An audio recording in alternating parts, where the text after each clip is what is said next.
më mbaj mund atë deklaratën e kryeministrit që tha ne japim 4.3 milion, po në ekonominë shqiptare kthehen 100 milion euro që fitojnë. Tani sa kemi marrë ne nga kjo? Si projekcion, nëse do ishte një zhvillim normal, nëse ne nuk do kishim bullizimin, shantazhimin,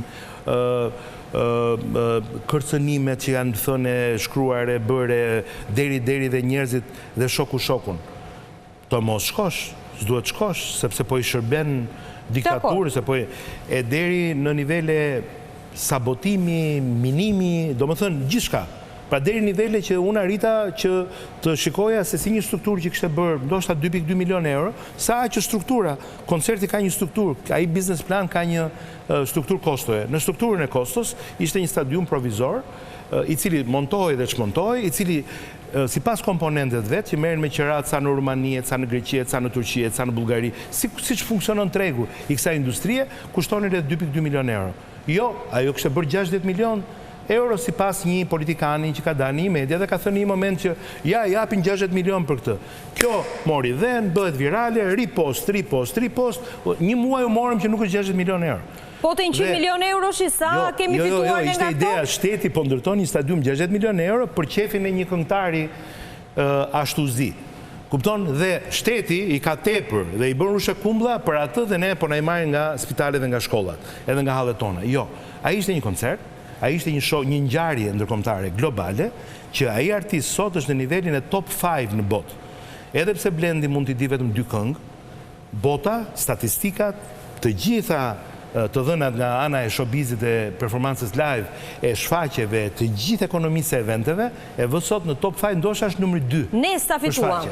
Ai artist, vetëm ajo komet, vetëm po të kalonte në Shqipëri, siç kaloi, në tur, ishte një bekim për imazhin, promocionin e gjitha këto që i ndodhin vendit tonë. Sepse atë ditë dhe në ditën e koncertit sidomos, është klikuar në Google Shqipëria të paktën 115 herë më shumë se zakonisht, se deri atë ditë. Pra mendoni, 115 herë më shumë klikuar në Google, e provueshme nga statistikat e Google. Dhe nëse do ishim në kushte normale, pra nëse nuk do ta kishim bullizuar eventin për inat të simevjere, neve do kishim një event i cili mund na jepte një impakt ekonomik edhe më të madh se sa na dha. Impakti që ne llogarisim nga ekspertët tanë dhe nga analistët tanë është rreth 53 milion euro, jo të gjitha në Shqipëri.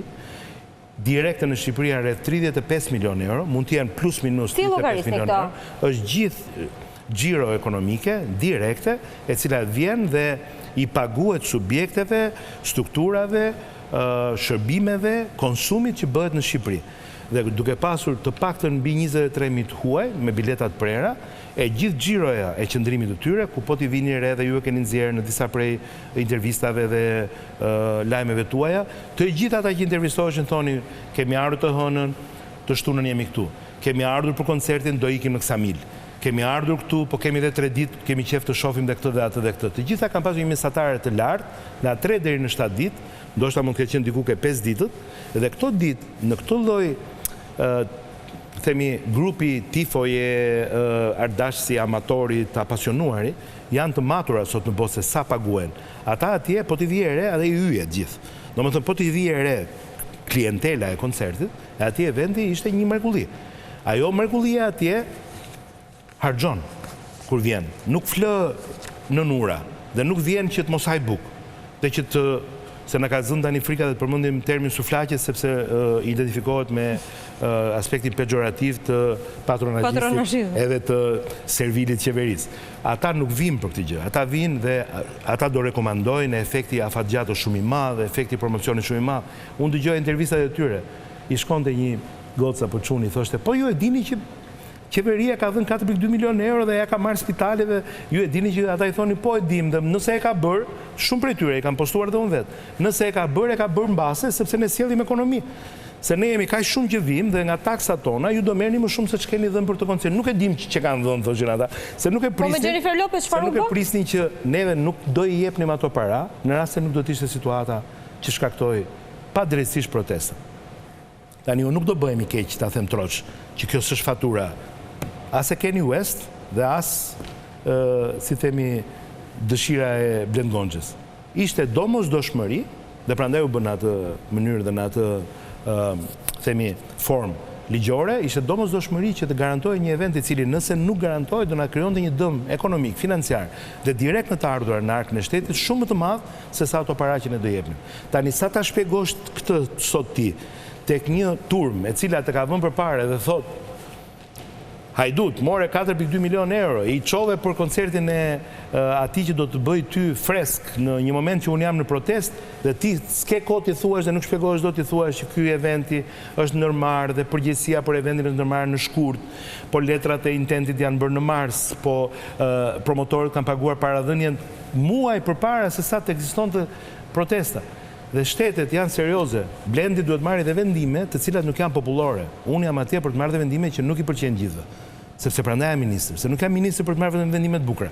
Po jam edhe për të marrë vendime që mund mos janë popullore.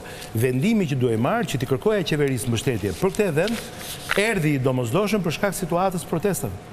Është fatura e tyre në fakt, por nuk dua ta them në një term pejorativ, sepse mund të ndodhin dhe situata të tilla dhe prandaj kushtetuta, kuadrion ligjor, ka dhe dispozita të tilla. Ka këngëtarë të tjerë që kanë qenë në negociata dhe nuk kanë ardhur për shkak të situatës?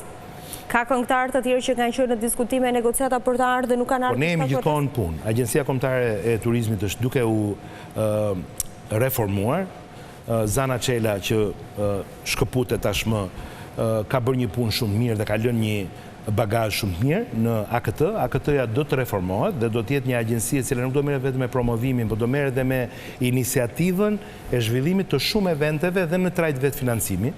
Pra AKT-ja do jetë një generator me vetë financimi i cili do të marrë një rol agjencie që do gjenerojë evente vetë. Pra nuk do jetë vetëm pasqyruese e eventeve apo një botuese dhe publikuese e eventeve të bashkive dhe të ministrive dhe të gjithë skenës pavarur, por do jetë edhe vetë një promotor i eventeve.